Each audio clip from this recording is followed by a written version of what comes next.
സുഗത അത് പടക്കം പൊട്ടിക്കഴിയുമ്പോ കമ്പിയിലെ കെട്ടിക്കണ്. മാവിന് ദോഷമാണ്. അതെ, മാലപ്പടക്കത്തുനിന്ന് തുടങ്ങാം. പോയിട്ടോ കത്തിക്ക്.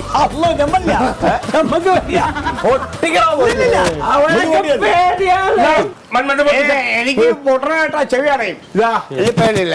ഞാൻ പൊട്ടിക്കും. ചെറുത്തൂര് വെടിക്കെട്ട്, കൊട്ടണശ്ശേരി വെടിക്കെട്ട്, പാലക്കുന്ന് വെടിക്കെട്ട്, ഇതെല്ലാം ആര് പൊട്ടിക്കുന്നത്? എന്റെ സുഹൃത്ത് കൊടക്കൽ രാജീവൻ. വാണ്ട് വെടിവെട്ടിപ്പിക്കുന്ന പോലെ അല്ല ഇത് പൊട്ടണത്. പൊട്ടിയില്ലെങ്കിൽ നിനക്കിട്ട് ഞാൻ പൊട്ടിക്കും. കത്തിക്കണോ? കത്തിക്ക് മണിയുടെ കത്തിച്ചു.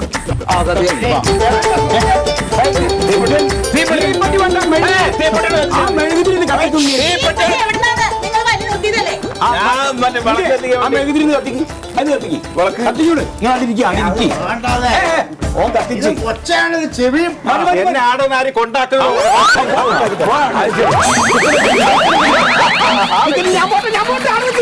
എങ്ങോട്ടാ പണി? ഇതാണ്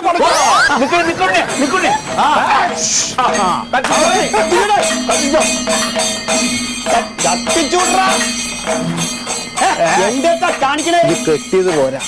പടകത്തിന്റെ അടിയിൽ കൊണ്ട് തീ കൊടുത്തടാ. അത് മതിയോ?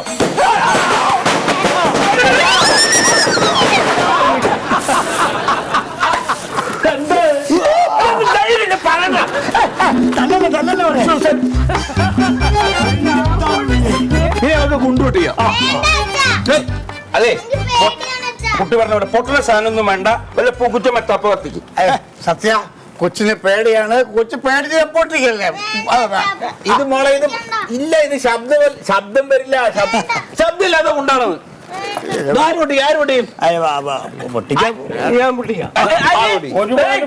സുമേഷ് ചേട്ടനൊന്നും പൊട്ടിക്കണ്ട, തന്നെ നിൽക്കാൻ വയ്യ. അതൊക്കെ എന്തായാലും പണിയുണ്ടാവും.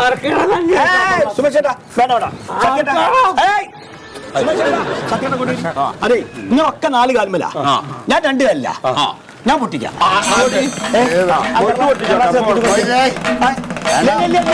കുഞ്ഞിന് പേടിയാ. എനിക്ക് പേടിയാണ് ചെവിട് പൊട്ടിക്കല്ല. പേടിയാണ് ചെവിട് പൊട്ടിക്കോ. പേടിയാണ് ചെവിട് പൊട്ടിക്കോളൂ എല്ലാവരും.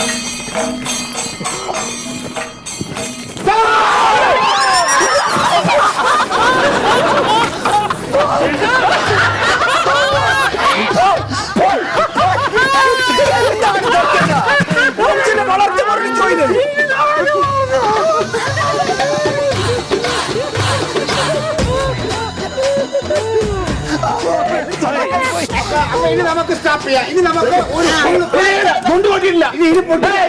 പൊട്ടിച്ചിട്ട് കൊണ്ടുപോട്ടണം. സത്യ ഗുണ്ട് പൊട്ടിക്കണം. അച്ഛൻ കാണിച്ചാ നൈസായിട്ട് പൊട്ടിക്കണം. അടിച്ചാൽ ഗുണ്ട് ശരിക്കും എങ്ങനെ അങ്ങനെ കത്തിച്ചിട്ട് ഇങ്ങനെ കഴിഞ്ഞ് എങ്ങനെ വന്നിട്ട് പൊട്ടാറാവുന്ന സമയത്ത് ഒറ്റ ബോളിൽ പൊട്ടണം. ഗുണ്ട്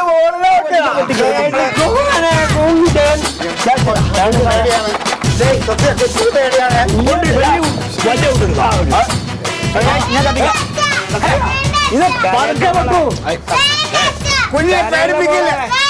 സത്യ അതൊക്കെ പൊട്ടൂന്ന് കുട്ടുള്ളൂ ചിലത്. സത്യായിട്ട് കുഞ്ഞിനെ പേടിക്കാം.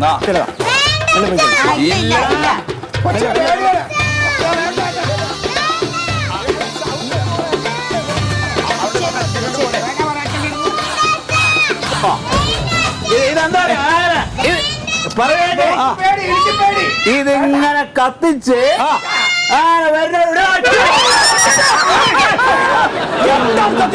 പേടി തൂറിയാണ്.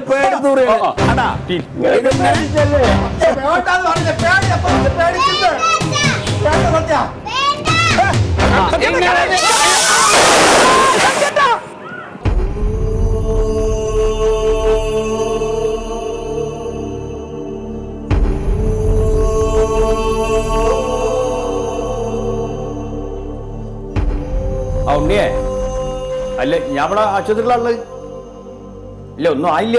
ആശുപത്രി ഇങ്ങോട്ട് മാറ്റിയിട്ടില്ല. എപ്പോഴാന്നൊന്നും പറഞ്ഞില്ല ഡോക്ടർ. അന്നിപ്പോ ഡോക്ടർ ഇവിടെ വന്നില്ല. മണ്ട് ഇവിടെ ഉണ്ട്. ഞാൻ മാത്രമേ ഉള്ളൂ, വേറെ ആരും വന്നില്ല. ഇപ്പൊ അജി കുറച്ച് കഴിയുമ്പോഴൊന്നും ഇങ്ങോട്ട് വാ. എനിക്കൊന്ന് പള്ളി പോണ വെള്ളിയാഴ്ച അല്ലേ. ശരി എന്നാ.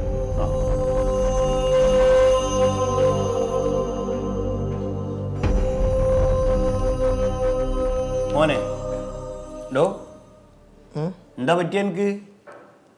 അത് ഞാൻ ഇത് വിഷം അടിച്ചത്. ഏ വിഷം അടിച്ചത്. വിസടിക്ക് എന്തെത്താണ് മോനെ ഈ കണ്ട പ്രേമത്തിലും കുലുമാലിലൊക്കെ പോയി പെട്ടിട്ട് വിസടിക്കുക ഇവിടെ വന്ന് കിടക്കുക. എന്തെത്താ ഇപ്പോഴത്തെ കുട്ടികളൊക്കെ എടുക്കാത? അങ്ങനല്ല, ഫുഡ് വെളിയപ്പോ ഫുഡ് കഴിക്കാൻ പോയത് ഫുഡ് പോയിസനാ. ഓ ഭക്ഷണം വിസടിച്ചതാ? ആ അത് ബിസുവിന് വന്ന പച്ചക്കറിയിൽ മുഴുവൻ വിസാന്നാ കേൾക്കണേ. എന്നിട്ട് ഇവിടെ വന്ന് കിടക്കുക. എന്നിട്ട് എന്താ കുഴപ്പം? വയറ്റ് നോക്കാം. ഇവിടെ കുത്തിരുന്നത് പകരുവോ? അങ്ങനെയൊന്നും പേടിയൊന്നുമില്ല. അല്ല എല്ലാത്തിനും പേടിയാണ് ഇപ്പോ. കൊണ്ടുവന്നില്ല ഡോക്ടർ വന്നില്ല. ഡോക്ടർ ആരാന്ന് മനസ്സിലായോ? ഇവിടെ രാഘവേട്ടന്റെ മോൻ സീതാ സാറാ? ആ അപ്പൊ സമാധാനായി. എന്ത് സമാനമായി? പരിചയമുള്ള ഒരു ഡോക്ടറാണല്ലോ. ആളെ നല്ല ചൂടില്ല. പരിചയം ഉണ്ടെന്ന് പറഞ്ഞാൽ അസുഖമൊന്നും മാറൂല. അസുഖത്തിന് ചികിത്സിച്ചാലേ മാറൂല. പരിചയമുള്ളവരാണ് ചികിത്സിക്കണമെങ്കിൽ ഒരു പരിഗണന ഉണ്ടാവും. എന്ത് പരിഗണന? കാശ് ഫ്രീ ആയിട്ടൊന്നും ചികിത്സിക്കില്ലല്ലോ. കാശ് അവിടെ എന്നിട്ട് എന്താ പറഞ്ഞു ഡോക്ടർ? ഒന്നും പറഞ്ഞില്ല. ഇന്ന് ഉച്ചയാകുമ്പോഴേക്കും ഇങ്ങോട്ട് മാറ്റാൻ പറഞ്ഞിരിക്കണ അയച്ചു. അതെ മാറ്റല്ലേ? നന്നായി. കുറച്ച് കഞ്ഞി കൊടുത്തുണ്ടാക്കി കഴിച്ചോ. എന്തെങ്കിലും തിന്നു മണ്ടോ ആരോഗ്യം നിൽക്കണ്ടേ? ആ കുട്ടിക്ക് എന്തെങ്കിലും കൊടുക്ക്. നമുക്ക് എന്തെങ്കിലും കൊടുത്താ? അതെ കണ്ടോതിരി കഴിക്ക്. ഇതിപ്പോ എത്ര ദിവസം നിൽക്കണമെന്നും പറയാൻ പറ്റില്ല. ആ ഗുണ്ട് പൊട്ടിയത് വെച്ച് നോക്കി എനിക്ക് തോന്നുന്നു 1 മാസമെങ്കിലും നിൽക്കണം. അതിന്റെ ശബ്ദം അങ്ങനെയായിരുന്നു. ഇതൊന്ന് മുണ്ടാണ്ട് നിൽക്ക മന്മതായി. നീ എന്തിനപ്പം ഇങ്ങോട്ട് വന്ന്? സൂതാ ഈ അതിങ്ങോട്ട് വെച്ചോ. ഓള് വിശക്കുമ്പോ തിന്നോളൂ. അപ്പൊ കഴിക്കുന്നില്ല പറയാനല്ലേ പറ്റുള്ളൂ. മോക്ക് കുഴപ്പമില്ലണ്ടോ? പിന്നെ അത് കിടക്കുന്നു വെറുതെ കിടക്കുക. വെറുതെ കിടക്കണം. ഞാൻ വിചാരിച്ചിനി കൊച്ചിനി ആശുപത്രിയാണേ കുട്ടികളെ കൊണ്ടുപോയിരിക്കണ നല്ലത്. എന്തായാലും നിങ്ങൾക്കൊക്കെ സമാധാനമായില്ല സത്യേട്ടനെ കടത്തിയപ്പോ അല്ലേ? നിങ്ങളെന്തായാലും അങ്ങനെ വർത്തമാനം പറയണത്? പിന്നെ അങ്ങനെ അല്ലാണ്ട് കണ്ണു കുടിച്ച് പടക്കം പൊട്ടിച്ചാൽ അങ്ങനെ ഉണ്ടാവും. അതാണ് ആ ഡോക്ടർ അങ്ങനെ വാലൊളകി നിൽക്കണത്. ഈയൊന്നും ഉണ്ടായിരിക്കും. അപ്പൊ ഞങ്ങളൊക്കെ അങ്ങനെ ഉണ്ടായിരുന്നല്ലേ? ഞങ്ങൾക്കൊന്നും അപകടം പറ്റിയില്ലോ. ശ്രദ്ധിക്കണമെന്നേ പറഞ്ഞിട്ടുള്ളൂ. അത് വരാൻ വെച്ചത് വഴിയെ തങ്ങില്ല. അതിപ്പോ ആരുടെയും നഞ്ഞത്തൊന്നും കറണ്ടത്. അതിനാണ് ഇതിപ്പോ ഒന്നും സംഭവിച്ചില്ലല്ലോ. വേറെ വലുത് എന്തെങ്കിലും സംഭവിച്ച ആള് നഷ്ടപ്പെട്ടെങ്കിൽ നമ്മൾ എന്ത് ചെയ്തേനെ? എന്തായാലും 5-6 വീട്ടുകാർ വിശ്വ കൊണ്ട് നിന്നിട്ടില്ലേ? ഇപ്പൊ എപ്പോഴാ ഡോക്ടർ വന്ന് കണ്ടിട്ട് ഇങ്ങോട്ട് വാർഡിലേക്ക് മാറ്റണോ പോലെ വന്നിട്ടാണ് എനിക്കൊന്ന് പോകുന്നത്. വെള്ളിയാഴ്ച പള്ളി പോകണമെങ്കിൽ. അപ്പൊ പിന്നെ ഇവിടെ ആരായിരിക്കാം? ഇവിടെ നിങ്ങൾ ആയിരിക്കുന്നത് കുറ്റിരിക്കി കുറച്ചേരോ? ഞാനിരിക്കാം. അയ്യോ നീ ഇരിക്കണ്ട, ആകെ പ്രശ്നമാവും. ഞാൻ ഇരുന്നോളാം. കാര്യബോധമുള്ള ഒരാളിരുന്നാ മതി. പോയോ? ഓന് വയറ്റ് നോക്കാണേ. പടക്ക കമ്പനി മൊത്തം ഉണ്ടല്ലോ. ഇനി വന്നതുണ്ടോ ബാക്കി പൊട്ടിക്കാൻ? ഇനി 2 ബോക്സ് കമ്പി മത്താപ്പും 1 പൂക്കുറ്റിയുണ്ട്.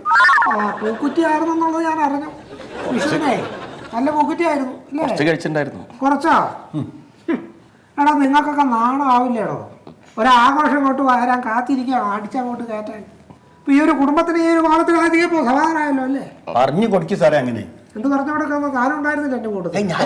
പിന്നെ ഞാൻ കാര്യങ്ങളൊക്കെ എവിടെ അറിഞ്ഞു? ഞാൻ കഴിക്കല്ലേ. ഞാൻ ടച്ചപ്പ് മാത്രമേ ഉള്ളൂ. മതിയല്ലോ എന്തിനധികം ടച്ചപ്പ് ഉണ്ട്. ഏട്ടന് എങ്ങനെയുണ്ട് ഡോക്ടറെ? കാര്യങ്ങളൊക്കെ ഇത്തിരി കഷ്ടത്തിലാണ് കണ്ടു. ഇയാൾക്ക് കൺസ്ട്രക്ഷൻ വർക്കാന്നല്ലേ പറഞ്ഞേ അല്ലേ? ഞാൻ വർക്കിന് പോകേണ്ട കാര്യമൊക്കെ ഇത്തിരി കഷ്ടമാണ്. ഇയാളുടെ ഈ വലത് കൈപ്പത്തി മൊത്തം തകർന്നിരിക്കുക. എല്ലൊക്കെ നുറുങ്ങി പോയിരിക്കുക കേട്ടോ. അതുപോലെ ഞരമ്പൊന്നും ഇനി ശരിയാക്കി എടുക്കാൻ പറ്റുന്ന രീതിയിലല്ല. പിന്നെ ഈ വലത് കണ്ണ് അത് നഷ്ടപ്പെടും. അത് ശരിയാക്കാൻ പറ്റില്ല. എന്തെങ്കിലും ചെയ്യാൻ പറ്റുമോ ഡോക്ടറെ? ചെയ്യാവുന്ന കാര്യങ്ങളൊക്കെ നിങ്ങളെല്ലാവരും കൂടി ചെയ്തു കഴിഞ്ഞല്ലോ. പടക്ക കമ്പനിയൊക്കെ കൂടി ചെയ്തു കഴിഞ്ഞല്ലോ. ഇനി പ്രത്യേകിച്ച് എനിക്കൊന്നും ചെയ്യാനില്ല. ആ കോലത്തിൽ അവിടെ എത്തിച്ചത്. എനിക്ക് ചെയ്യാൻ പറ്റുന്നതൊക്കെ ഞാൻ പരമാവധി നോക്കുന്നുണ്ട്. എൻ്റെ അയൽവാസി കൂടിയാണല്ലോ. എന്നാൽ ശരി കേട്ടോ, ഞാൻ ബാക്കി വിവരങ്ങളൊക്കെ തരാം.